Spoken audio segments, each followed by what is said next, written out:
이제부터는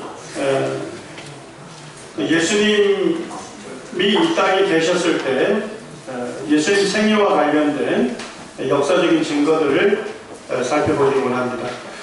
우리 역사를 나눌 때 무엇을 기준으로 중심으로 나누죠? 예수님께서 이 세상에 오신 날을 기준으로 역사를 날짜를 세는 거예요. 쉽게 얘기하면 자, 예수님 오시기 전에를 뭐라고 하죠? 역사적으로 BC 뭐의 약자예요? 발음이 좋아요. 그리스도 이전 이렇게 되는데 우리말로는 뭐라고 되어 있어요? 주자가 뭐예요? 주인. 세상 역사의 주인이시고 내 삶의 주인이신 그 예수님이 오시기 이전 이런 얘기예요. 자, 예수님 오신 이후를 뭐라고 해요? AD는 뭐의 약자예요? 라틴어까지 하시네. 안노 도미니. 도미니는 마찬가지로 주님이라는 뜻이에요. 나를 다스리시는 분 이런 뜻이에요. 안노는 뭐냐면 뭐뭐 안에서. 그러니까 예수 그리스도가 이 땅에 오신 이후로 그 안에서 해를 한 해, 두 해 이렇게 세워가는 겁니다. 자, 그러면 세상 역사의 주인이 누구시라는 거예요? 누구예요? 예수님이라고 우리가 지금 칼렌더에서 매일같이 지금 계산하고 있는 거예요. 자, 예수님이 마태복음 2장 1절에 보니까 유대 땅을 다스리는 어느 왕 때 태어났어요? 헤롯 왕 때 태어났어요. 이스라엘에 가면 가이사랴라고 하는 지중해 바로 거기 인근에 가이사랴라고 하는 도시가 있는데 요게 뭘까요? 헤롯 왕이 건설했던 궁전입니다. 왕궁이고, 그리고 헤롯 대왕이 죽은 이후에 로마의 총독들의 관저, 총독이 먹는 관저로 사용이 됐는데 지금 이제 그 대부분이 다 고고학적으로 발굴이 되어 있는 거예요. 자, 이거는 누구의 동전이에요? 헤롯 대왕이 자기가 왕이 된 이후에 기념 동전을 만든 겁니다. 선생님이 최근에 굉장히 놀라운 자료를 하나 읽게 됐는데 폴 마이어라고 하는 성경학자분이 쓴 책에 예수님 시대에 아주 가까이 살았던 유스티니스라고 하는 순교자가 있습니다. 자, 이분은 누구를 믿었기 때문에 순교했어요? 예수님을 믿는 믿음 때문에 순교를 당했던 순교자입니다. 근데 이분이 쓴 책에 뭘 기록하고 있냐면 자기가 예수님이 살으셨던 동네 나사렛에서 아주 가까운 곳에 나블루스라고 하는 마을이 있어요. 거기에서 태어났다는 거예요. 근데 자기는 유대인이 아니고 이교도였다는 거예요. 예수님 믿지 않는, 하나님 믿지 않는 가정에서 태어났는데 자기가 어디에서 일을 했는지 기록하는데요. 나는 예수님의 양부 요셉이 설립한 가게에서 일했대요? 수소 목수로서 일을 했다. 그때까지만 해도 예수님이 만든 멍에와 쟁기 같은 농구들이 그때에도 남아 있었다.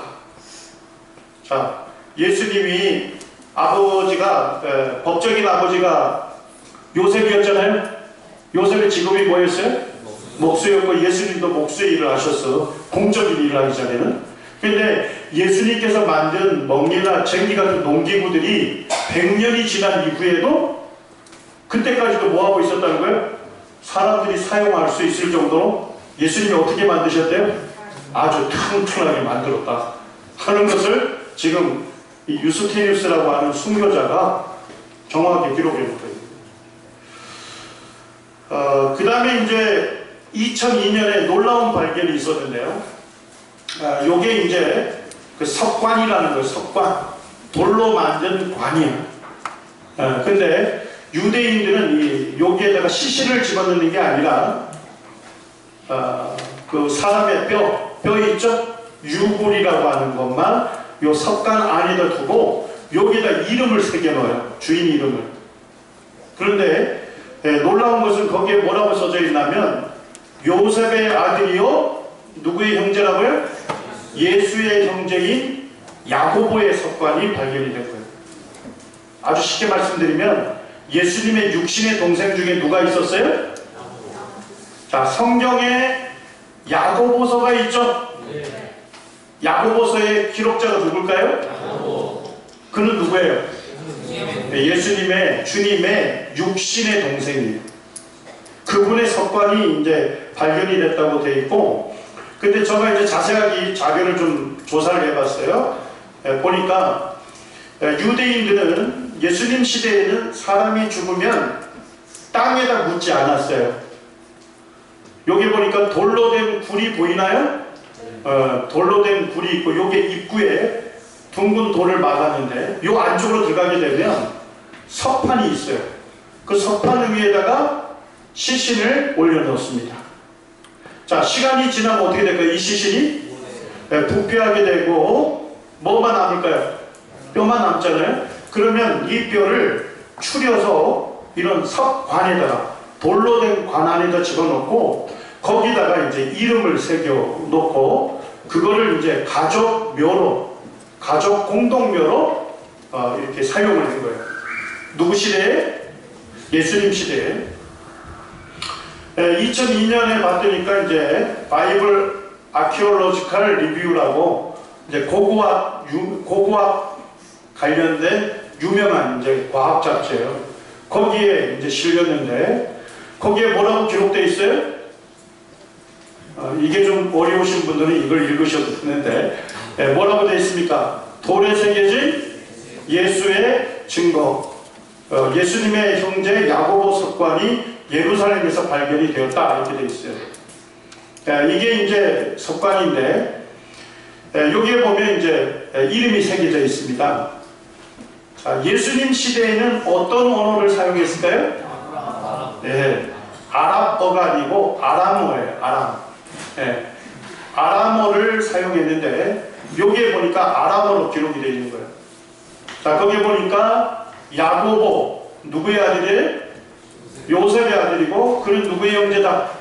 예수의 형제라고 거기에 선명하게 기록되어 있고 거기에 이제 연구자들이 측정한 결과를 써놨습니다. 유대인들에 의해 사용되었던 BC 20년과 AD 70년 사이에 사용했던 그 시대에만 독특하게 사용됐던 석관이라는 거예요.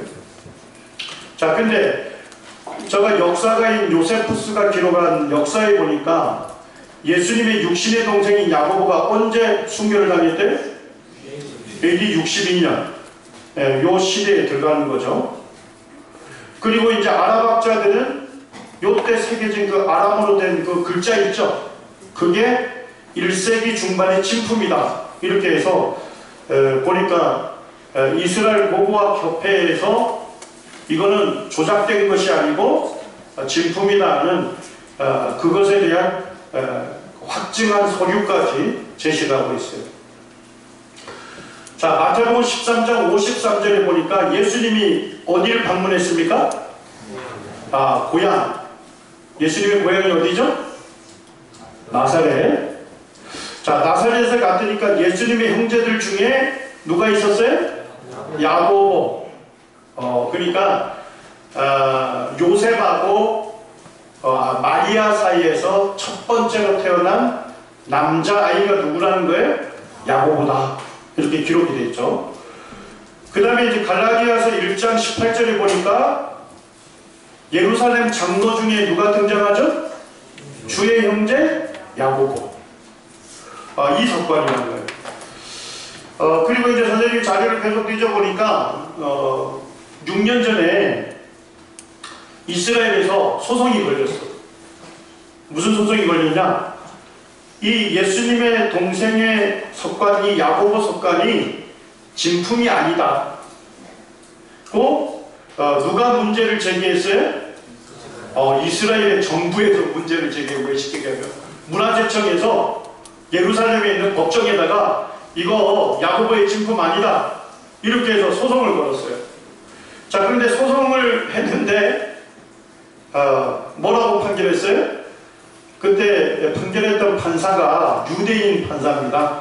바카시라고 하는 유대인 판사가 뭐라고 결론을 내렸냐? 심리한 끝에 야고보의 유골함에 새겨진 비문의 진위를 의심할 뭐가 없다.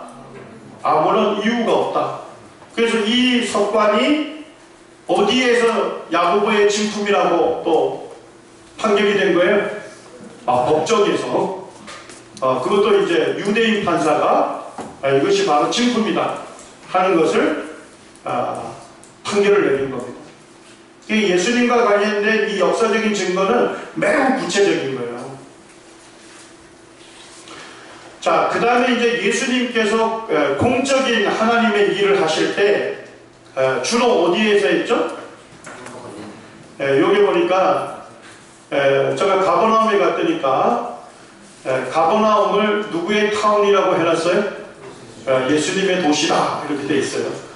근데 마태복음 9장 1절에는 뭐라 기록되어 있습니까? 예수께서 배에 오르사 건너가 어디에 이르셨대요? 우리나라 성경이 조금 어려워. 이 본자가 무슨 본자일까?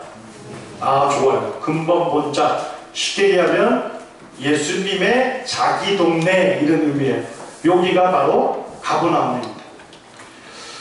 자, 우리 마가복음 1장 29절 같이 한번 읽어봅시다.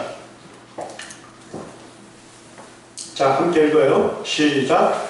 해당에서 나와 곧 야고보와 요한이 함께 시몬과 안드레의 집에 가시니. 자, 예수님이 해당에서 나오셨죠. 자, 나오시자마자 곧바로 어디로 갔대요? 야고보와 요한과 함께 누구 집에 들어갔다고요? 시몬이 누굴까요? 시몬 베드로. 자, 그 다음에 그의 형제 안드레 있죠? 어쨌든 누구의 집으로 들어갔대요? 베드로의 집으로 들어갔다 돼 있어요.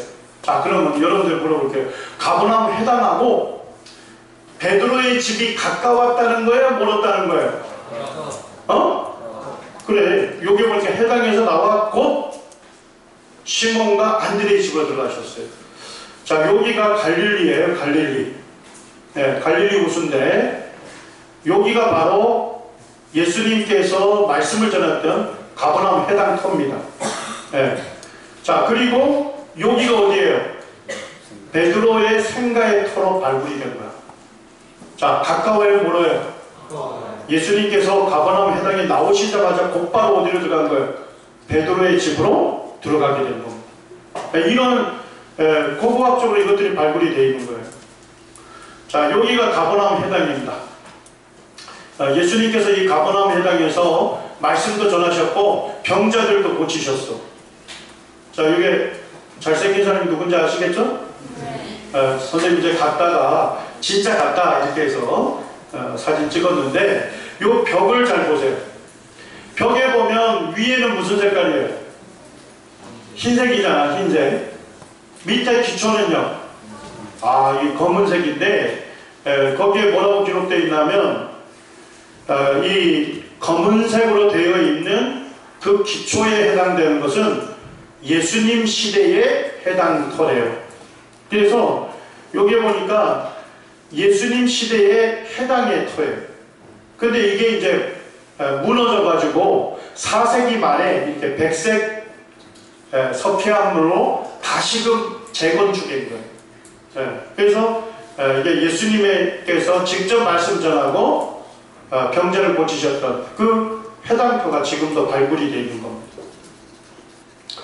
자, 그 다음에 요한복음 18장에 보니까 예수님을 십자가에 못 박았던 대제사장이 누구라고 되어 있어요?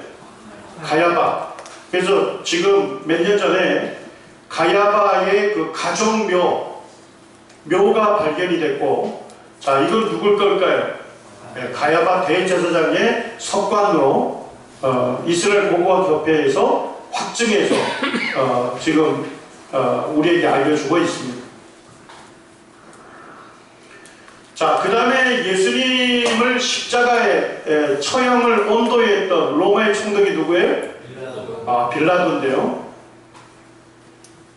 그 이탈리아의 그 밀레도 대학교에 고고학팀이 있었는데요. 그 가이사랴 아까 얘기했죠. 가이사랴 거기에 로마 총독 관저가 있다 있잖아요. 거기에 연극장이 있어요. 선생님이 가봤는데 그 연극장의 구조를 연구하다가 이 비문을 발견한 거예요. 자, 비문에 뭐가 새겨져 있는 게 보여요? 예, 요게 비문에 뭐라고 기록되어 있냐면 유대 총독 본디오 빌라도가 부임을 기념하여 티베리우스 황제에게 건물을 지어 바쳤다 는 내용이 여기에 새겨져 있는 겁니다. 자, 그러면 예수님에게 십자가 처형을 언도했던 본디오 빌라도가 실제 유대 땅의 총독으로 있었어요? 없었어요? 있었어요. 네, 있었다는 것을 분명하게 거기서 밝혀주고 있는 거예요. 그 다음에 이제 빌라도 총독이 자기가 총독을 총독 재임을 기념하는 또 동전을 이렇게 발간했는데 이런 것들이 다 남아 있습니다. 선생님 폼 자꾸 사진 찍었는데 시편 85편 11절에 보니까 진리는 어디에서 솟아난대요? 땅에서 솟아난다. 선생님이 이 말씀 보면서 이스라엘을 방문하면서 이 말씀이 좀 생각이 나더라고요. 갔더니까 예수님을 안 믿는 사람들은 뭘 많이 공격했느냐? 예수님이 역사적으로 이 세상에 오시지 않았다고 막 공격을 해요. 그렇게 공격하던 시대에 땅속에 묻혔던 뭐가 드러나게 된 거예요. 이런 고고학적인 역사적인 유물들이 밝혀지면서 예수님과 관련된 이 성경에 기록된 말씀이 뭐라는 걸 분명하게 알려주고 있어요. 역사적 사실이라는 것을 오늘날 우리에게 분명하게 보여주고 있는 것입니다.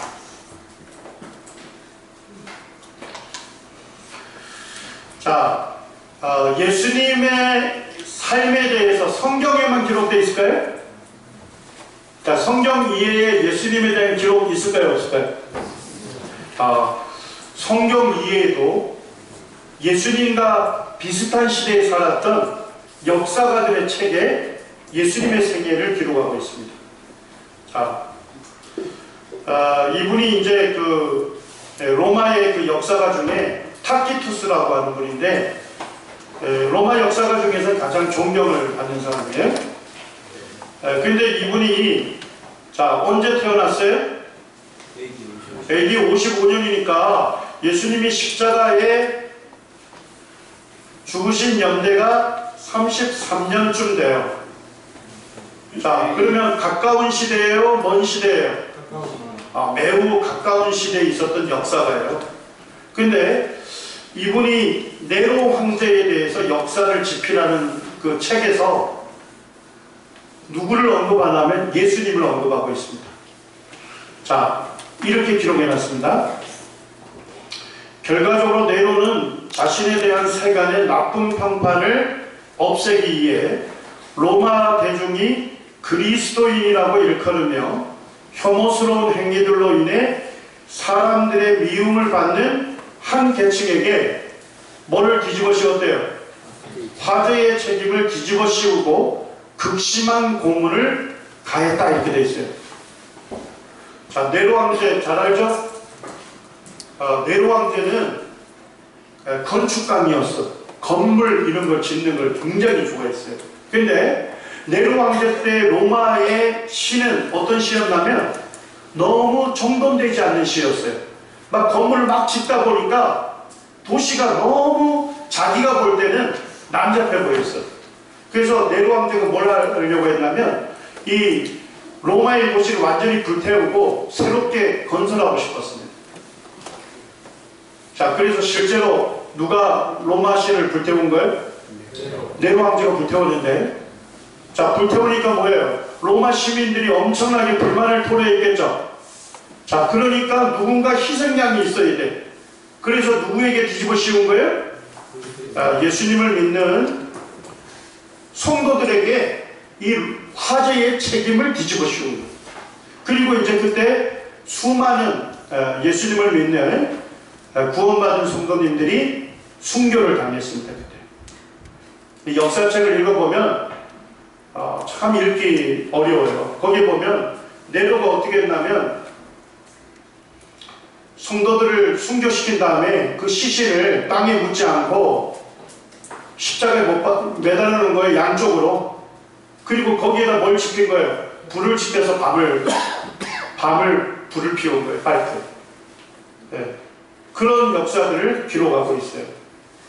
자, 근데 거기에 보니까 누구에 대해서 얘기를 하느냐 하면 그리스도인이라는 명칭의 기원이 된 그리스도라고 하는 인물은 어느 황제 시대에 살았대? 티베리우스 황제 시대에 살았고, 누가 로마의 총독으로 있었습니까? 본디오 빌라도의, 로마 총독 본디오 빌라도의 손에 뭘 당했대요? 극형을 당했다.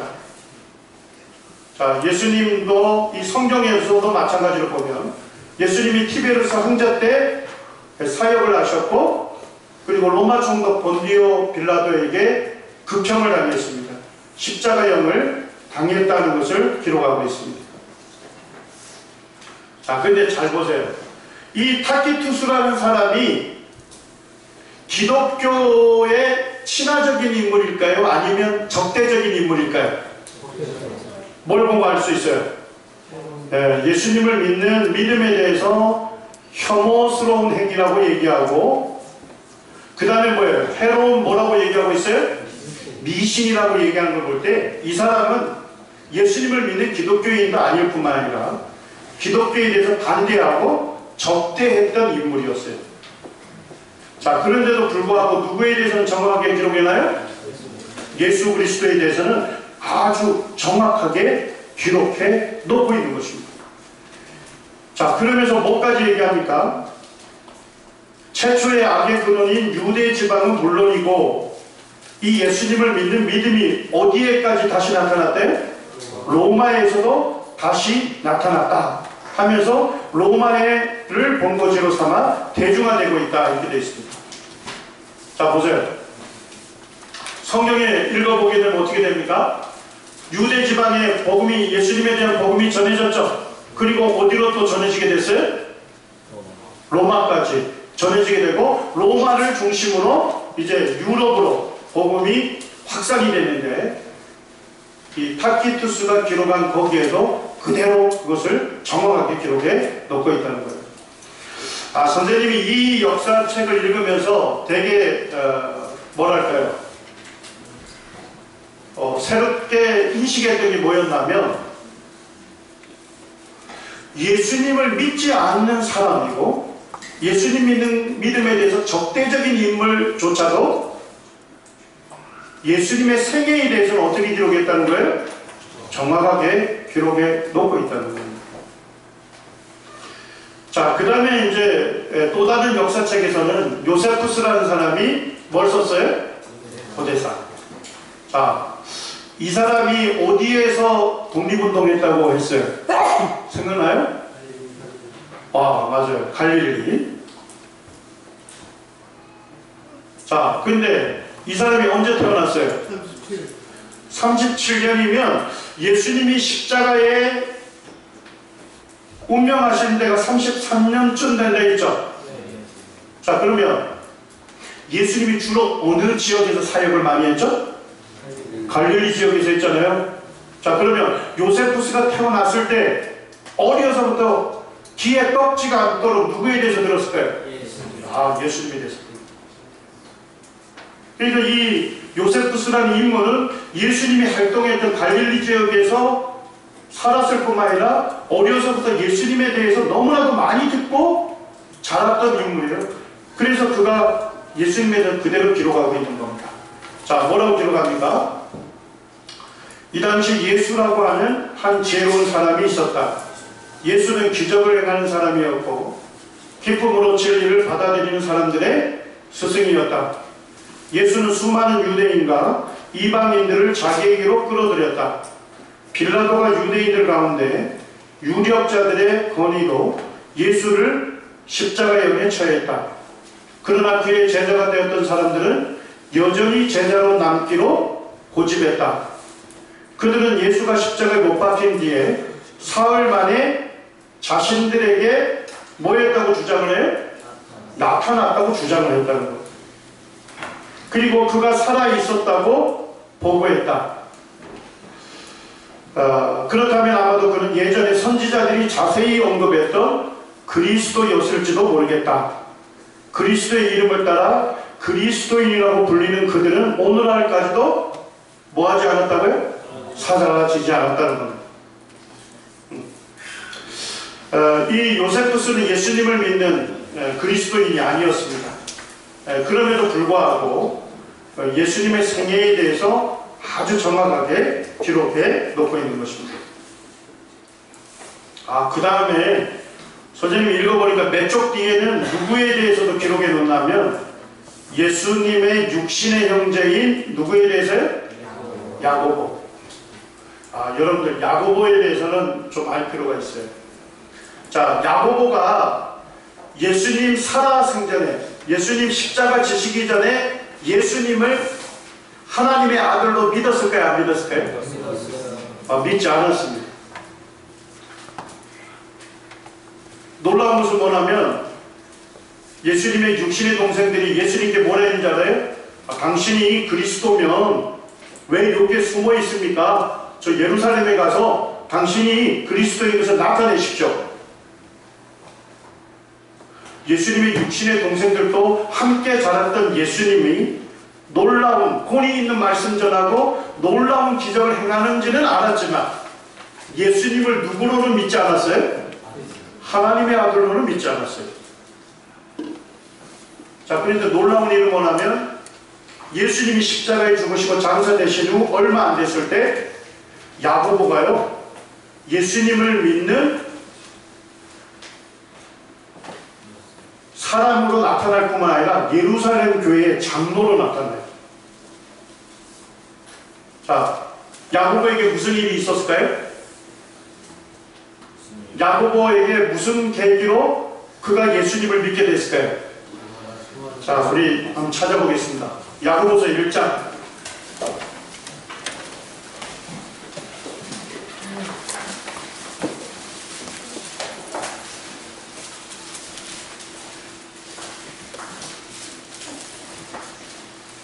자, 야고보서 1장 1절입니다.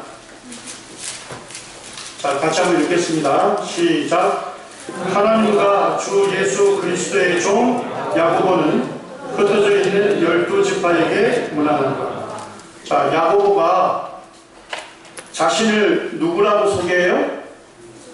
주 예수 그리스도의 종이다.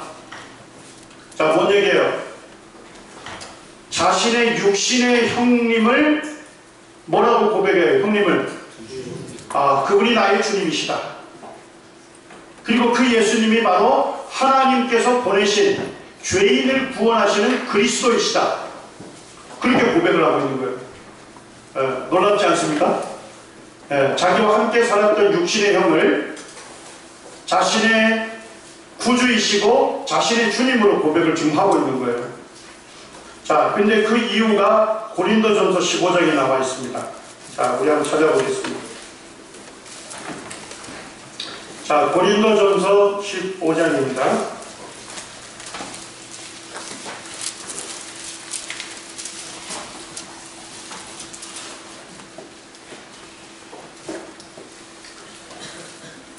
자, 3절 한번 보시기 바랍니다. 고린도전서 15장 3절. 자, 제가 읽어드리겠습니다.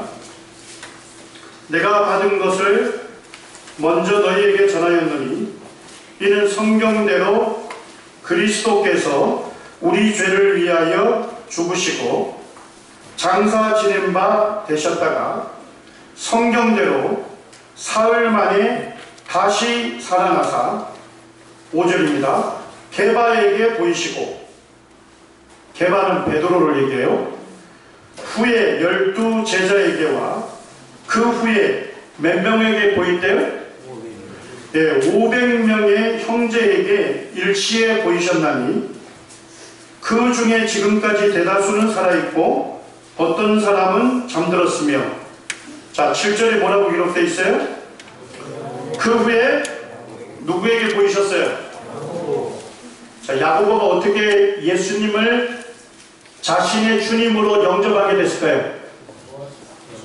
야고보 누굴 만났습니까? 부활하신 예수님을 만난 것입니다.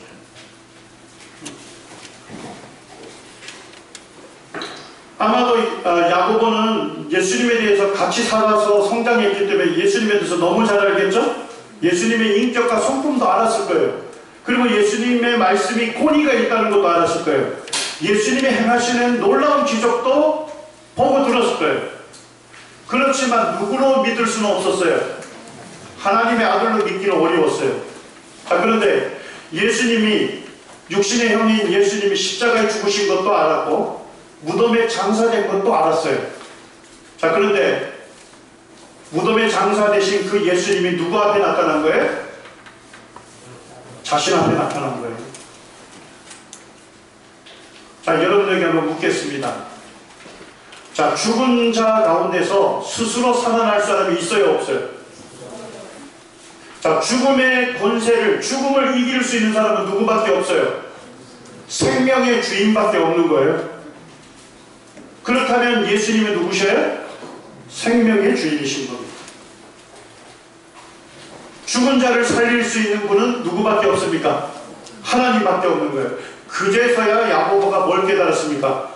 바로 예수님이 육신의 영이 하나님 보내신 그리스도요, 자신을 죄에서 구원하여 주신 주님이 되신다는 것을 깨닫고 예수님을 위해서 살게 된 거예요.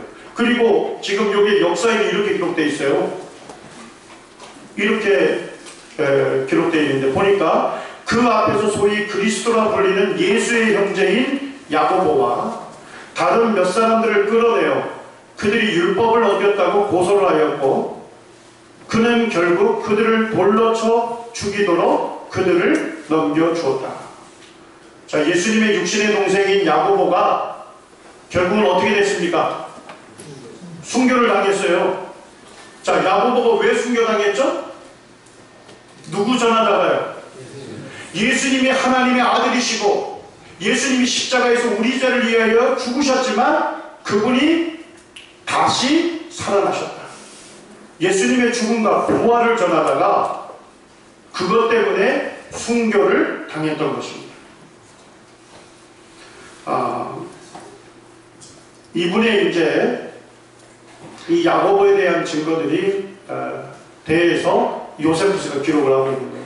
심지어는 뭐예요? 예수님을 하나님의 아들로 믿지 않는 탈무드에서조차도 뭐라고 기록되어 있어요? 탈무드에 읽어보면 이렇게 되어 있습니다. 6월절 전날 그들은 나사렛 예수를 어떻게 했답니까? 예수님이 십자가에 달리신 것에 대해서 이 유대인들의 탈무드에서도 그대로 인정하고 있습니다. 그 다음에 이제 그 비두니아 지역의 총독 플리니라고 하는 사람이 이 로마의 왕제인 트라이안에게 보낸 편지가 지금 이제 밝혀졌어요. 편지가 밝혀졌는데 이 책에 보니까 그 편지를 그대로 번역을 해놨습니다. 그런데 보면 플리니가 언제 태어났습니까? 61년이니까 예수님 시대하고 가까워요, 멀어요? 매우 가까운 시대입니다. 그런데 이것도 이제 황제에게 보낸 서신이 지금 이제 발견이 돼서 그대로 이제 지금 우리에게 보여주고 있는 건데 거기에는 이렇게 기록되어 있습니다. 비두니아 지역에 많은 수의 그리스도인들이 있습니다. 그들 때문에 희생 제물을 드리는 의식이 타격을 받고 있습니다. 자, 로마 사람들은 누구를 숭배했어요? 황제 자체를 숭배했어요. 황제. 그런데 황제에게 희생 제물을 드리는 그 예식을 할 때 누구는 참여하지 않았어요? 예수님을 믿는 성도들은 참여하지 않았던 거예요. 그래가지고 지금 예수님을 믿는 성도들이 너무 많아가지고 이 황제 숭배하는 의식에 지장이 초래될 정도다 하는 것을 얘기하고 있습니다. 그래서 그들을 잡아 신문하여 보았습니다. 하지만 그들이 특정한 날들 새벽에 모여서 예수를 누구로 알고요? 하나님으로 알고 예수님에게 뭘 드렸습니까? 찬양을 드린다는 것 외에 다른 죄를 발견하지 못했습니다. 자, 이 불린이라고 하는 총독은 뭐예요? 예수님 믿는 그리스도인이 아니었죠.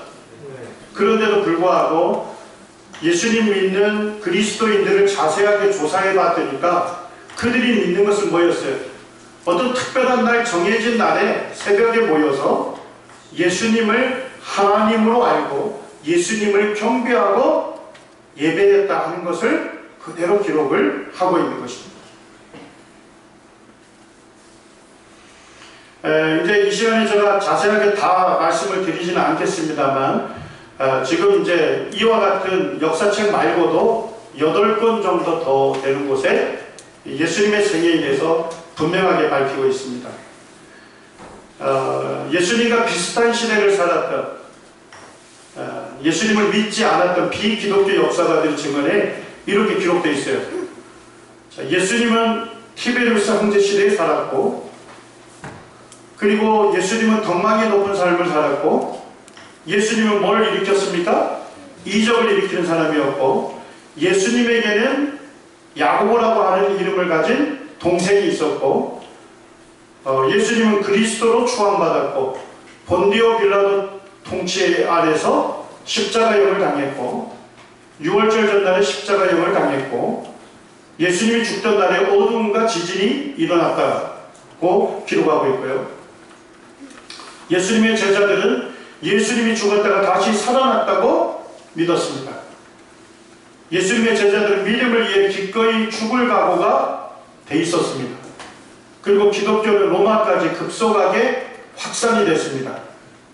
그리고 예수님의 제자들은 로마의 신들을 부인하고 예수님을 하나님으로 섬겼다고 기록하고 있습니다. 자, 성경의 내용과 일치합니까? 일치하지 않습니까? 완전하게 일치하는 겁니다. 그래서 예수님이 실제 존재하지 않았다는 주장은 뭐예요? 합리적이에요? 비합리적이에요? 비합리적이다는 것을 지금 역사가 증명을 해주고 있는 것입니다. 여기에 보면 그 리 스프로벨이라고 하는 분이 있었어요. 이분이 미국의 그 유명한 잡지죠. 그 시카고 트리뷴지라고 하는 거기에 이제 기자였습니다. 기자였는데 이분이 이제 예일대 법대 출신이랍니다. 저거 보니까 예일대 법대는 학점을 매기지 않는다더라고요. 왜냐하니까 예일대 법대에서 배운다는 것은 최고의 학생들이기 때문에 학점을 부여하지 않는다. 그 정도로 이제 유명한 그런 대학인데요. 이분이 원래는 예수님을 믿지 않았던 사람입니다. 근데 어느 날 이제 아내가 자기가 예수님을 믿고 구원받았다고 하는 것을 남편에게 알렸습니다. 그러니까 리스트로벨이 뭐라고 하냐면, 당신이 믿는 것은 내가 뭐라 하지 않겠는데 누구까지 끄집어 들지 말라는 거예요. 나까지 끄집어 들이지를 말아라. 이렇게 된 거예요. 그런데 아내가 예수님을 믿었다고 한 후부터 보니까 아내의 삶이 변화가 되더라는 겁니다. 그래서 자기가 보니까 아내나 자기나 돈을 벌고 명예를 추구하는 것을 최고로 가치 있게 여겼는데, 아내가 예수님 믿었다고부터는 뭐예요? 돈을 사용하는 방법이 다른 거예요. 가치가. 그 다음에 아내의 인격, 성품이 변화가 되더라는 거예요. 그래서 이제 이 리스트로벨이 깊이 생각해 본 겁니다. 아내를 변화시키는 게 도대체 무엇인가? 그러면서 자기가 예수님을 믿지 못하는 8가지 이유를 주제를 이분이 쓰고 그 8가지 주제에 대해서 조사를 시작합니다. 기자로서 이제 기자 정신이 발동이 돼가지고 조사를 해요. 그런데 이분이 이제 쓴 그 간증문을 제가 읽어보니까 1년 6개월을 예수님에 대해서 조사를 했다는 거예요. 성경에 대해서. 그런데 1년 6개월 정도 조사를 한 것을 이제 거실에 앉아서 자료를 정리하고 있었다는 겁니다. 근데 그때 이제 집에는 아무도 없고 혼자서 이제 이 자료를 정리하다가 결국은 누구에게 무릎을 꿇은 거예요?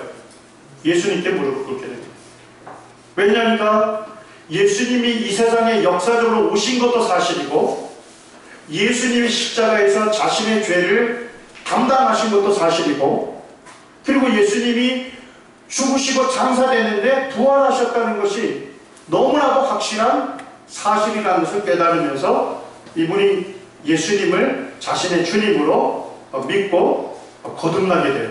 그리고 이제 이 기자 생활을 내려놓고 전도자의 삶을 살고 있는 겁니다. 그래서 이분의 간증을 자기가 연구하고 조사했던 걸 그대로 실은 책이 예수는 뭐라고요?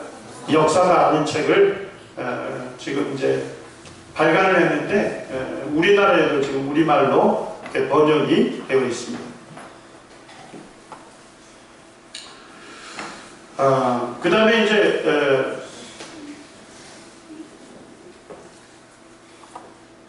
하나 자료만 더 살펴보고 좀 쉬도록 할 텐데요.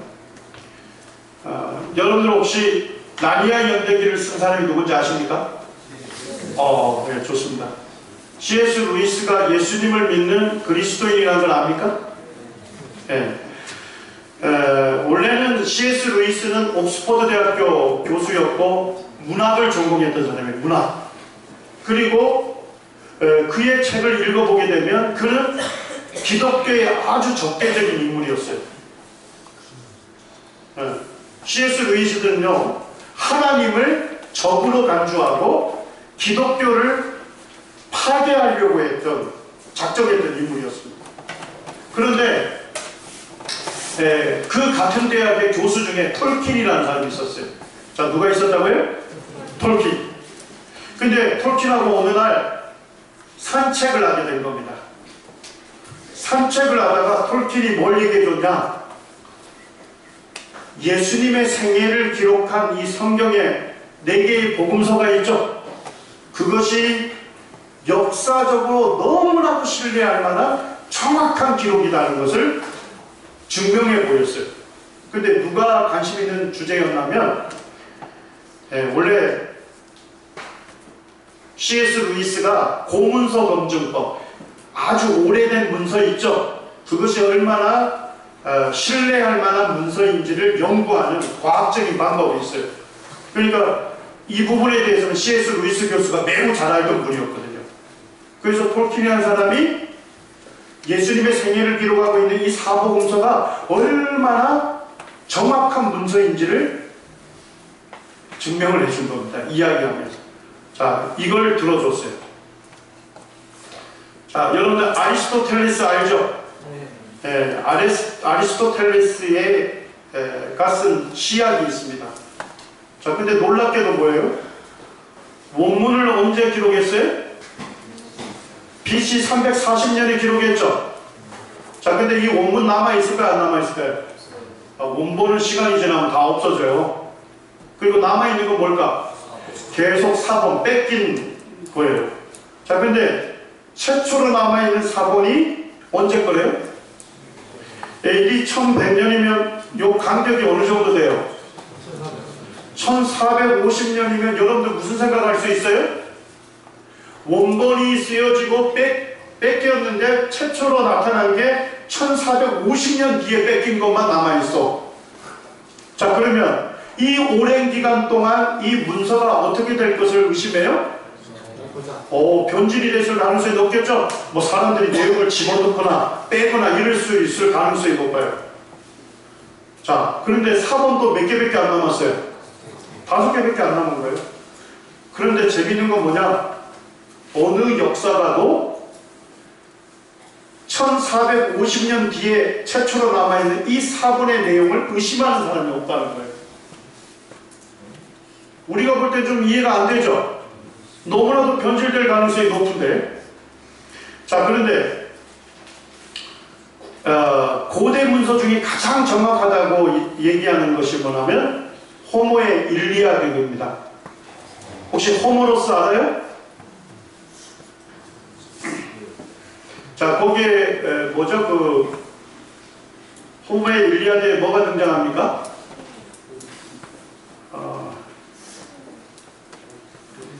그게 뭐죠? 저 거대한 말사. 트로이 목마. 아, 트로이 목마. 트로이 목마가 이 일리아드에 나오는 내용입니다. 자, 근데 그거는 보니까 최초의 원본하고 사본 연대가 몇 년이 차이가 나요? 500년이 차이가 나고 사본의 개수도 굉장히 많아요. 600개 이상 돼요. 얘를 가장 정확하다고 얘기를 해요. 자, 근데 예수님 생애가 기록된 신약 성경은 원본으로부터 최초의 사본이 몇 년 정도에? 자, 사본의 개수는 몇 개예요? 25,000개. 그래서 톨킨이라는 조수가 C.S. 루이스에게 알려준 게 뭐냐 하면 호모의 일리아드가 가장 정확하다고 하죠. 요걸 정확도를 2라고 했을 때 신약 성경은 호모의 일리아드보다 몇 배 정확하다고 결과가 나왔을까요? 몇 배요? 8,000배 더 정확한 문서다는 거죠. 그러니까 예수님의 생애를 기록한 이 내용이 너무나도 정확하다는 것을 누구에게 알려준 거예요? C.S. 루이스에게 알려준 거예요. 근데 C.S. 루이스가 자기가 연구하는 방식으로 그대로 설명해 주는 걸 들으면서 충격을 받습니다. 자, C.S. 루이스는 그동안 예수님의 생애를 기록한 복음서를 뭘로 생각했어요? 신화라고 생각했어요. 신화. 그래서 이제 톨킨하고 어떻게 하냐면 자기 집으로 갑니다. 자기 집으로 가서 그때부터 시작된 교제가 밤새도록 이루어져요. 이루어지는데 톨킨이 그 다음에 무슨 내용을 해줬을까요? 예수님이 부활하신 것이 너무나도 확실한 역사적 사실이라는 것을 일깨워줬습니다. 친구에게. 그때 C.S. 루이스가 예수님께 무릎을 꿇었습니다.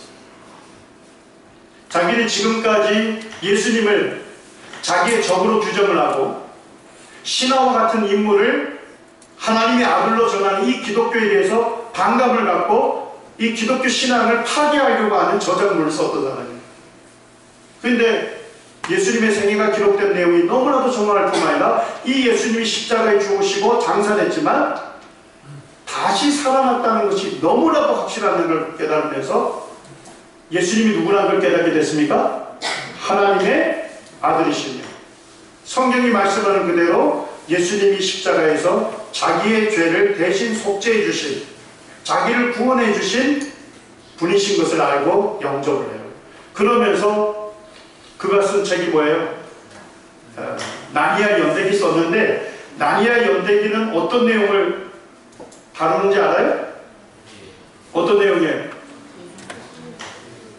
스토리는 아시지만 이 책을 쓴 이유는 뭐냐면 젊은 그리스도인, 여러분과 같은 젊은 그리스도인들이 수많은 고난과 유혹으로부터 믿음을 지킬 수 있도록 그들의 믿음을 더 굳세게 해주기 위해서, 강건하게 해주기 위해서 쓰여진 책이 나니아 연대기입니다.